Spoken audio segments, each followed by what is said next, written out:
ఏంటి కోమల నాయక్ గారు ఎలా అనిపిస్తుంది? చంద్రబాబు గారు ఆ రోజు జూలై 1న మీ ఇంటికి వచ్చారు. అప్పుడున్న మీ ఇల్లు వేరు, ఇప్పుడు ఉన్న ఇల్లు వేరు. అప్పుడైతే పూరు గుడిసెలో ఉన్నారు. చంద్రబాబు గారు మీ ఇంటికి వచ్చి మొదట ఫంక్షన్ ఇచ్చారు మీకు. ఆ రోజు ఏదైతే హామీ ఇచ్చారో హామీ మేరకు ఈరోజు 6 నెలల్లో ఇల్లు కూడా కంప్లీట్ అయిపోయింది. ఎలా ఫీల్ అవుతున్నారు కోమల నాయక్ గారు? దేవుడికి దండం బాగా సంతోషంగా ఉండి ఒక దేవుడికి దండం పెట్టుకున్నట్టు దండం పెట్టి అనుకుంది. ఇంత ఏగ్రంగా ఇల్లు ఇంత ఇదిగా కడతాడనేది మేము అనుకుని కూడా అనుకోలేదు. చక్కగా మా వల్ల కూడా అయ్యేది కాదయ్యా, చక్కగా కట్టి పెట్టాడు. ఏంటి కూటమి ప్రభుత్వం అధికారంలోకి రావడం కానీ అధికారంలోకి రావడంతో కాదు, కానీ మీ కుటుంబానికి అదృష్టం పట్టినట్టు అనిపిస్తుంది. ఎందుకంటే మొదటి ఫంక్షన్ కూడా మీ చేతులకి ఇచ్చారు చంద్రబాబు గారు. అసలు మా చింత ఆ పింఛని కోసం వచ్చి మా అమ్మాయికి నాకు మా ఆడవాళ్ళకి ఆయన చేతితో ఇయటం, ఒక దేవుడిలాగా రావటం. ఇంకా నా పరిస్థితి పొలం పాడు బాగా పొలం కౌలేసి నేను బాగా దెబ్బతిన్నానయ్యా. ఏంది నీ పరిస్థితి అని అంటే, పొలంలో దెబ్బతిని నేను మందులు పాడు పడతాను పోతానండి రైతులకి. ఇక్కడ ఇదైంది, ఆ బాకీలు పాడు తీరలేక ఇదండి, ఇదే ఇంట్లో ఉంటున్నా. నెట్టాడి కూడా ఇరిగిపోయింది స్వామి, ఇదిగో ఇల్లు చూడయ్యా స్వామి అంటే మొత్తం చూశాడు. సరే కట్టి పెడతాలే అన్నాడు స్వామి. అసలు ఎలా మీ ఇంటికి రావడానికి కారణం ఏంటి? ఆయన మీ ఇంటికి ఎందుకు వచ్చారు? ఆ రోజు మీ ఇంటికి ఎందుకు వచ్చారు? చాలా ఇల్లు ఉన్నాయి కదా. చాలా ఇల్లు ఉండేవి స్వామి. మా ఊరు అబ్బాయి శేష అబ్బాయి, మా ఊరు ఆయన ఉన్నాడు. ఆయన పోయి బతిలాడి అయ్యా ఇల్లుకి వచ్చే ఇల్లు కట్టి పెట్టాయా అంటే, ఇక మన స్వామి ఇది అయ్యాడుగా మాట్లాడదాంలేనంటే, నా అదృష్టం బాగయ్యి చంద్రబాబు గారు కూడా ఇంక పలాని పని అంటే ఇక సర్లే అని ఓకే చేసి ఇంకా పింఛని ఇచ్చి ఇంకా దండం పెట్టుకున్నాం. ఏం మాట్లాడారు మీతో చంద్రబాబు గారు ఇంటికి వచ్చారు కదా? ఏంది అసలు మీరు 5గురు అన్నదమ్ములు కదా, 5గురు అన్నదమ్ములు కాడి మొత్తం ఇది మొత్తంలో ఉండవు. ఎందుకు ఏందని అంటే, నువ్వు ఎందుకు ఏందంటే పొలం చేశానయ్యా, పొలం చేసి దాదాపు 15 ఎకరాలు పొలం చేశాను. పొలం చేస్తే దెబ్బతిన్నాను. దెబ్బతిని ఇంకా బాకీలు పాడు తీసేసరికి ఇంకా అట్టాగి ఉన్నాను. ఇంకా నాకు బతికినంత కాలం నీకు చేతి పెట్టుకొని దండం పెట్టుకుంటావయ్యా, ఇల్లు కట్టి పెట్టాను అంటే. ఇక కొంతమంది ఏదో వస్తారు అంటే చెప్తారు, హామీ ఇస్తారా కడతాంలే చేస్తాంలే అని, కానీ చెప్పింది చెప్పినట్టుగా కానీ 6 నెలల్లోనే పూర్తి చేసి మీకు ఇచ్చేసారు.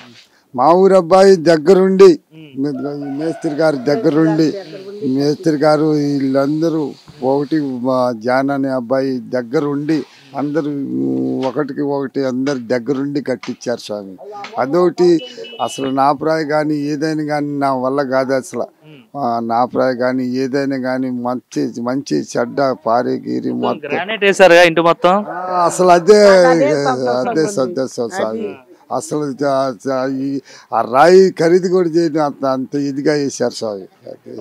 మీరు చెప్పండి, ఎలా అనిపిస్తుంది చంద్రబాబు ఇంటికి వచ్చారు? చంద్రబాబు అన్నయ్య, నా పరిస్థితులు బాగోలేదు, నువ్వు మంచి చెడు నువ్వే చూడాలి. మనం ఎన్టీ రామారావు నుంచి మాయ నుంచి మనం పార్టీ తరపునే మేము ఆ తరపునే ఇది చేసాం. మాకు గవర్నమెంట్ సొమ్ము మేము ఏనాడు కూడా తీసుకోలేదు. నీ చేతితో ద్వారాతో నాకు డబ్బులు వద్దు, ఇల్లు నువ్వు కట్టి పెడితే నలుగురు నీకు చూసినట్టే ఉండిద్ది, నాకేం వద్దు, నాకు డబ్బులు రూపాయి కూడా వద్దు అని అన్నా. అంటే అమ్మా సంవత్సరం పట్టిద్ది అన్నాడు. సంవత్సరం పడితే కాదు, నాకు అద్దె కట్టుకోలేను, 10 ఏళ్ళు అద్దె నేను కట్టలేను, నాకు మందులకే సరిపోతుంది నెలకి ఇద్దరికి. ఆయనకి 4 ఏళ్ళు పింఛను వస్తుంది, చాలపోతే అక్కడక్కడ తీసుకొని ఆయనకి 5 ఏళ్ళు 6 ఏళ్ళు అవుతుంది, నాకు 5 ఏళ్ళు నాదే సరిపోతుంది అని అన్న. అనేసరికి ఇంకా అమ్మా నువ్వు మరి ఏం చేద్దామంటే ఎంసీలో పోమన్నాడు చంద్రబాబు అన్న. ఎంసీలో పోమన్నారు, ఇద్దరు ఆడే చూపించుకోమని అన్నాడు. ఎంసీలో పో, నా పేరు చెప్పమని అన్నాడు. చూసినా కూడా డాక్టర్ అమ్మ అని వాళ్ళు కూడా దండం పెడుతున్నారు. అయ్యా మరి అట్ట సంగతి అంటే అమ్మ రా అని వాళ్ళు కూడా మరాద చేసి బాగా చూశారు. అక్కడి నుంచి ఆ మందులే వాడుతున్నాను నేను. ఇంకా అందుకొని అన్న సంవత్సరం వద్దు, నాకు 6 నెలల్లో కట్టేస్తానంటే 6 నెలల్లోని అట్టేళ్ళు చూపించాడు, నెత్తిమించి చేయి పెట్టాడు. నాకేం వద్దన్నా, నాకు ఇల్లు మటుకు గట్టి పెట్టు అదే అని అన్న. పూర్తి అయిపోతుంది అనుకున్నారా మీరు? చంద్రబాబు చేయగలుగుతాడు అనుకున్నారా? నమ్మకం ఉంది. మా ఊరు అబ్బాయి కూడా శేషు గారు కూడా మాకు ఆయన కూడా సాయం బాగా చేశాడమ్మా. ఆయన కూడా రాజకీయ నాయకులు వస్తుంటారు, అంటే ఏదో ఎన్నికల ముందు మీడియా ముందు కనపడడానికి వస్తుంటారు, కానీ అట్లా వచ్చిందే కాకుండా ఒక మాట చెప్పడం, ఆ మాట నిలబెట్టుకోవాలంటే ఉండాలి కదా.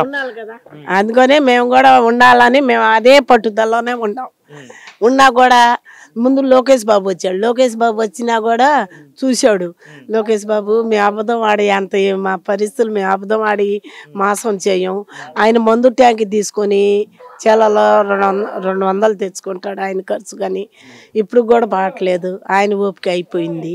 వాళ్ళు ఏమైనా జాబులు ఉన్నా కూడా మరుదుల దగ్గర మేము రూపాయలు తీసుకోవాలా. వాళ్ళు కూడా మేము అడిగినా మాకొద్దు, వాళ్ళు జాబులు చేసుకున్నా నాకేం జాబ్ లేదు, ఏం లేదు, నా తలరాత అట్ట అయింది లోకేష్ బాబు అని. ఇంకా చంద్రబాబు అన్నయ్య కూడా అదే మాట అన్నా. వాళ్ళు కట్టుకున్నారు, వాళ్ళు సాయం పడలేదా అన్నాడు.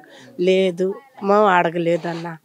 ఎప్పుడైనా నీకేంటంటే మన పార్టీ తరఫున గట్టిగా మాట్లాడుతున్నా కానీ, అంతేగాని నాకేం వద్దు, నాకు రూపాయి అవసరంలా, నువ్వు కట్టి పెడితే నాకు చాలు అని అన్నా. సరే కట్టి పెడతానమ్మా, 6 నెలల్లో కట్టేస్తానన్నాడు. మెటీరియల్ వాడినట్టు కనిపిస్తుంది, ఏదో ఊరికే కట్టించింది కదా అని చెప్పి ఏదో అంటే చౌక వస్తువులు కాకుండా క్వాలిటీ మెటీరియల్ వాడినట్టు. క్వాలిటీయే పెట్టేశాడు, కాస్ట్లే పెట్టేశాడు. అది మాకు అదే సంతోషంగా ఉంది. పురుగుడుసులు ఉండేవాళ్ళం ఉన్నాము మేము 20 సంవత్సరాలు 10 సంవత్సరాలు 30 సంవత్సరాలు ఉన్నాం ఆ తాటాకిల్లోనే. మరి ఇలాంటి మీరు కట్టుకోగలరు అసలు? చంద్రబాబు గారు చంద్రబాబు కట్టించకపోతే అది లేదు. అందుకనేగా ఇప్పుడు అదే అంతా బాగున్నాడు, బాగు చేశాడు, మీకు బతికిన్నాళ్ళు మీకు సేవ ఉంటే చాలు అని మేము కళ్ళంటే. చంద్రబాబు ఫైనల్ గా ఆయన చెప్పిన మాట ఆయన నిలబెట్టుకున్నాడు. ఏం చెప్పుకున్నాడు? సంతోషం, కాళ్ళు పెట్టుకొని దండం పెట్టుకుంటా,